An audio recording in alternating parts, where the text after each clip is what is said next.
Un rideau de pluie tombait sur Westbrook, petite ville française nichée entre collines boisées et banlieues oubliées. Il était presque minuit. Au Starlight Diner, petit établissement rétro à la lumière tamisée, les derniers clients s'étaient éclipsés, laissant derrière eux l'odeur de café tiède et de pain grillé. Marcus Jenkins, 30 ans, effaçait distraitement le comptoir. Il travaillait ici depuis 3 ans. Une routine qu'il connaissait par cœur. Rien ne semblait pouvoir bouleverser sa nuit. Jusqu'à ce que ses yeux croisent une silhouette, là-bas, de l'autre côté de la rue. Sous l'auvent d'une supérette fermée, un garçon était assis, trempé jusqu'aux os. Il n'avait pas plus de 12 ans. Son fauteuil roulant brillait sous les lampadaires comme une cage métallique. Le garçon fixait la rue vide, attendant quelque chose. Ou quelqu'un. Marcus s'approcha d'Hélène, la responsable. « Je peux sortir une minute ? » « Faites vite, Jenkins. On ferme dans 15. » Il traversa en courant, l'eau s'infiltrant dans ses chaussures. Le garçon sursauta en le voyant approcher. « Salut, tout va bien ?» demanda Marcus en s'accroupissant à sa hauteur. « J'attends mon père. Il m'a dit qu'il reviendrait vite. » La voix de l'enfant tremblait plus que la pluie elle-même. « Depuis combien de temps tu es là ? » « Je sais pas. Peut-être 1 heure. 1 heure. Seul, sous l'averse. » Marcus sentit une tension dans sa poitrine. « Écoute, tu ne peux pas rester ici. Tu viens te réchauffer au resto ? On a du chocolat chaud et des toasts à la cannelle. » L'enfant hésita. Ses yeux bleus scrutaient Marcus, comme pour juger s'il était digne de confiance. « Je peux pas aller n'importe où avec des inconnus. » Marcus sourit. Très raisonnable. « Moi, c'est Marcus Jenkins. Serveur au Starlight depuis 3 ans. Regarde, le resto est juste là. Tu peux le voir d'ici. » Après un instant, le garçon acquiesça. Marcus manéuvra son fauteuil avec précaution, l'abritant de la pluie avec sa propre veste. Ce qu'ils ignoraient, c'est qu'à quelques mètres de là, une voiture noire stationnée discrètement contenait un spectateur inattendu. Alexander Reed, fondateur et PDG de Reed Innovation, l'un des empires technologiques les plus puissants du pays, observait la scène avec un calme glacial. À l'intérieur du restaurant, Marcus installa le garçon près d'un radiateur, le couvrit d'une serviette sèche et lui servit une tasse fumante. « Tu t'appelles comment ? » ?»« Ethan. »« Enchanté, Ethan. » Le garçon souriait faiblement. Ses mains, calleuses, trahissaient les efforts quotidiens pour manœuvrer seul son fauteuil. Marcus le regardait, touché. « Tu es drôlement patient pour ton âge. J'ai pas trop le choix. Depuis que maman est partie. » Marcus se détourna pour préparer un sandwich chaud. Lorsqu'il le posa devant Ethan, les yeux du garçon s'illuminèrent. « C'est offert par la maison. Le sandwich spécial du Starlight. Pour les clients spéciaux. » C'est à ce moment-là qu'une femme entra, vêtue d'un tailleur impeccable malgré la tempête. Elle tenait une carte de visite qu'elle tendit froidement à Marcus. « Je suis Victoria Parker. L'assistante d'Alexander Reed. Il m'a envoyé chercher son fils. » Le choc fut immédiat. Le garçon qu'il venait de nourrir n'était autre que le fils d'un milliardaire.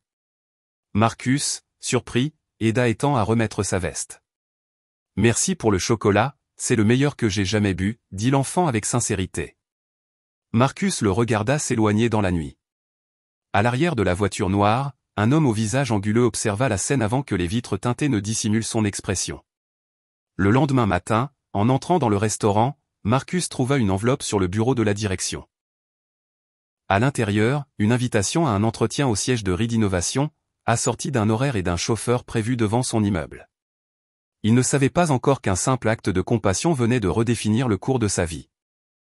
À 13 heures précises, une Mercedes noire s'arrêta devant l'immeuble modeste de Marcus. Il portait une chemise propre, ses seules chaussures cirées, et un doute noué au creux du ventre. Il monta dans la voiture. Le chauffeur, silencieux, ne posa aucune question. Le siège de Reed Innovation, immense gratte-ciel de verre fumé, dominait le quartier financier. Marcus fut conduit jusqu'au 50 étage, où Victoria Parker l'attendait. « Monsieur Reed vous recevra immédiatement. » La pièce dans laquelle il entra était plus vaste que tout son appartement. Mobilier minimaliste. Vue panoramique sur la ville. Et au fond, assis derrière un bureau de marbre noir, Alexander Reed. L'homme ne se leva pas. Il se contenta de fixer Marcus, impassible. Marcus Jenkins. 30 ans.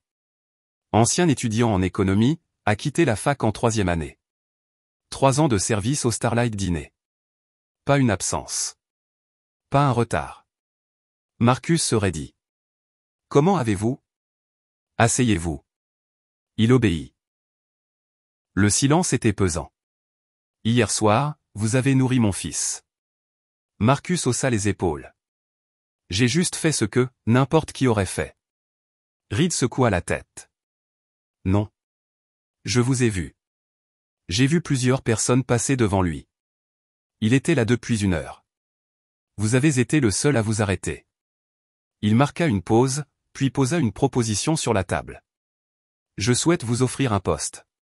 Directeur de la responsabilité sociale chez Reed Innovation. Salaire confortable. Voiture. Bureau. Et surtout, proximité avec mon fils. Marcus resta figé. Pourquoi moi? Je n'ai ni les diplômes, ni... Reed se leva, fixant la ville. J'ai des centaines d'employés diplômés. Ce que je n'ai pas, c'est quelqu'un qui voit les gens, pas les opportunités. Il se retourna, son regard acier planté dans celui de Marcus. Ethan a été paralysé dans un accident de voiture, à 5 ans. Depuis, les gens le traitent comme un objet de pitié, ou comme un fantôme. Vous l'avez traité comme un enfant. Avec dignité. C'est tout ce que je voulais voir. Marcus pensa à Ethan, seul sous la pluie. Il acquiesça. Quelques semaines plus tard. Le monde de Marcus avait basculé. Bureau moderne, employé en costume, réunion stratégique. Il gravitait désormais dans un univers qu'il ne maîtrisait pas. Certains le regardaient avec mépris, d'autres avec curiosité. James Sullivan, vice-président, ne cachait pas son hostilité. Je ne comprends pas ce que Reed vous trouve. Glissa-t-il, narquois. Marcus encaissait. Il n'était pas là pour briller, mais pour bâtir. Il se consacra entièrement à la création d'une fondation dédiée aux enfants handicapés et défavorisés. Il voulait que l'aide sociale devienne une mission concrète, pas une façade marketing. Avec Ethan, une complicité grandissait. L'enfant l'attendait parfois devant son bureau, curieux, drôle, brillant. Un lien authentique s'était tissé. Tu sais, Marcus. Tu es la seule personne ici qui ne travaille pas pour mon père, et qui n'a pas peur de lui. Marcus sourit. Peut-être parce que j'ai vu bien pire qu'un milliardaire grincheux. Reed, lui, restait distant. Présent, mais toujours en retrait. Il observait, jaugeait, mais n'intervenait jamais. Puis vint le jour de la présentation au conseil. Marcus dévoila son projet, un programme d'accompagnement éducatif et psychologique pour enfants handicapés issus de milieux défavorisés. Sullivan bondit. Cela coûtera des millions. Aucun retour direct. Marcus répliqua calmement. Le retour est social. L'impact humain est mesurable. Les entreprises engagées voient une augmentation moyenne de 28% de leur valorisation. Sullivan ricana. Et où avez-vous appris ça? À l'université que vous avez abandonnée? Un silence glacial tomba. Marcus serra les poings. Reed se redressa enfin. La fondation sera lancée selon le plan de Jenkins.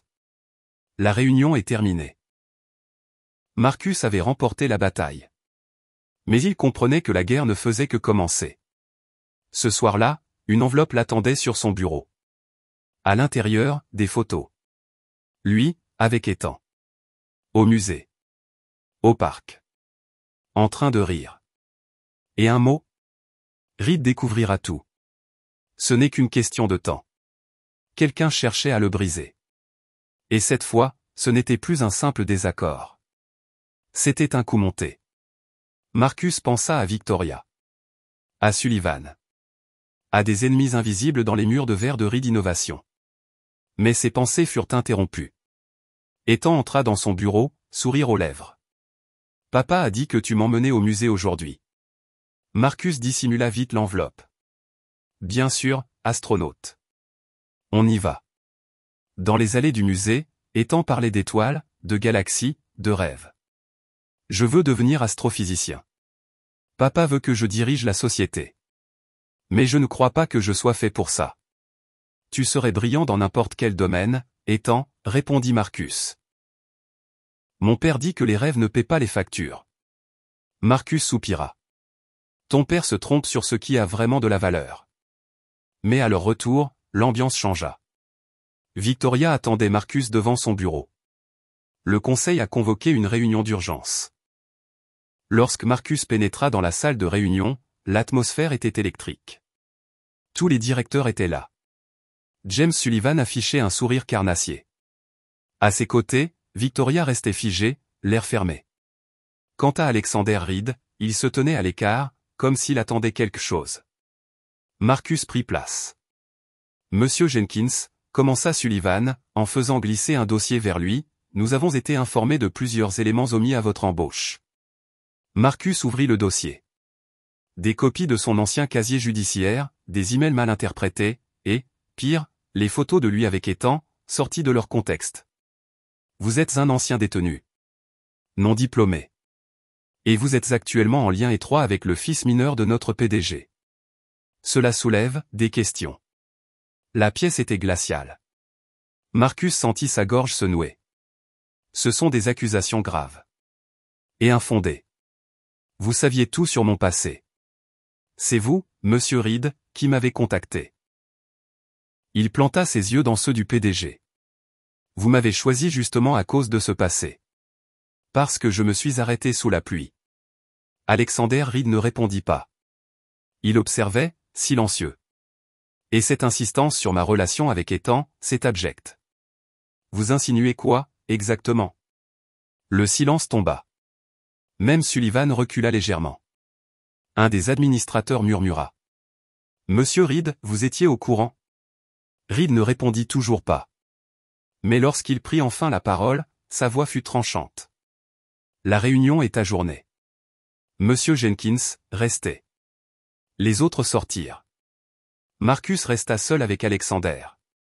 Il s'attendait à une confrontation. Ce fut tout autre. Reed se leva, pressa un bouton. Un écran s'alluma. Une vidéo de surveillance apparut. Victoria, la nuit précédente, dans le bureau de Marcus, en train de prendre des photos de ses documents. Ce n'était pas Sullivan.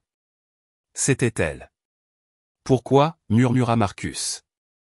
Reed soupira longuement.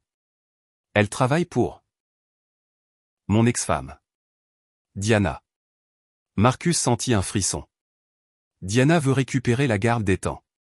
Elle a disparu de sa vie pendant 6 ans. Maintenant, elle revient et tente de prouver que je suis un mauvais père. Tu étais le levier idéal. Un homme au passé trouble, proche de son fils. Il marqua une pause. Mais je n'avais pas prévu que tu tisserais un vrai lien avec lui. Marcus resta muet. Tout prenait sens.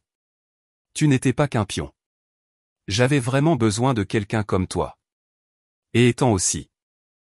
Ce soir-là, alors que Marcus essayait de rassembler ses pensées, il reçut un message. Rendez-vous à Central Park. Près du lac. 10 heures, c'est pour Ethan. C'est urgent. À l'endroit indiqué, Diana Reed, élégante, les cheveux bruns relevés, l'attendait. Pourquoi m'avoir fait venir ici, demanda Marcus.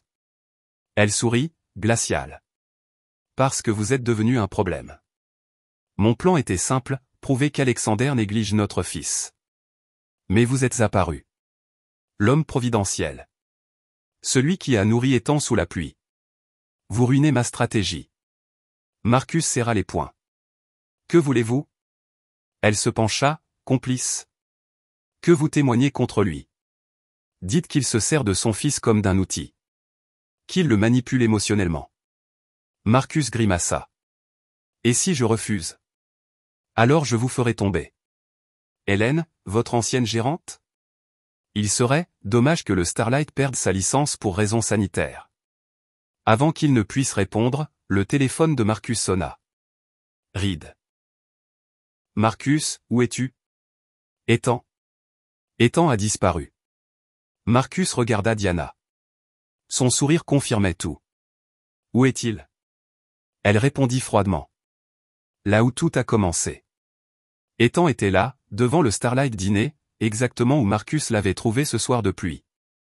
Le soleil brillait cette fois. Mais ses yeux étaient embués. Tante Diana m'a dit que tu partais. Que tu voulais me dire au revoir. Marcus s'agenouilla. Je ne vais nulle part, Ethan. Une voiture noire arriva. Reed en sortit. Puis une autre. Diana. Les deux parents s'avancèrent, se disputant violemment. Ethan pleurait. Marcus se leva, les interrompant. Stop. Il désigna Ethan. Regardez-le.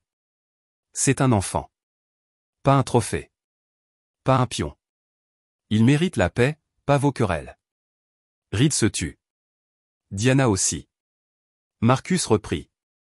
Monsieur Reed, vous m'avez engagé pour que je voie votre fils comme une personne. Madame Lawson, vous dites vouloir le protéger, mais vous l'utilisez pour blesser son père. Ethan regardait Marcus, les larmes aux joues. Je veux juste qu'on arrête de se battre. Un silence pesant tomba. Puis, pour la première fois, Reed et Diana discutèrent sans haine. 2 mois plus tard. La fondation Reed ouvrit officiellement ses portes. Marcus en était le directeur. Diana avait repris contact avec Ethan, cette fois sans manipulation. Le garçon, passionné d'astronomie, passait ses week-ends à construire des maquettes de planètes dans son nouveau club scientifique. Et chaque vendredi, Marcus venait le chercher à la sortie de l'école. Il ne formait pas une famille parfaite, mais une famille réelle. Et tout cela, parce qu'un serveur, un soir de pluie, avait choisi de s'arrêter. Épilogue. Ce n'est ni la richesse, ni l'ambition, ni même l'intelligence qui transforme un destin. C'est un acte de bonté sincère, fait dans l'anonymat d'une nuit, pour un inconnu.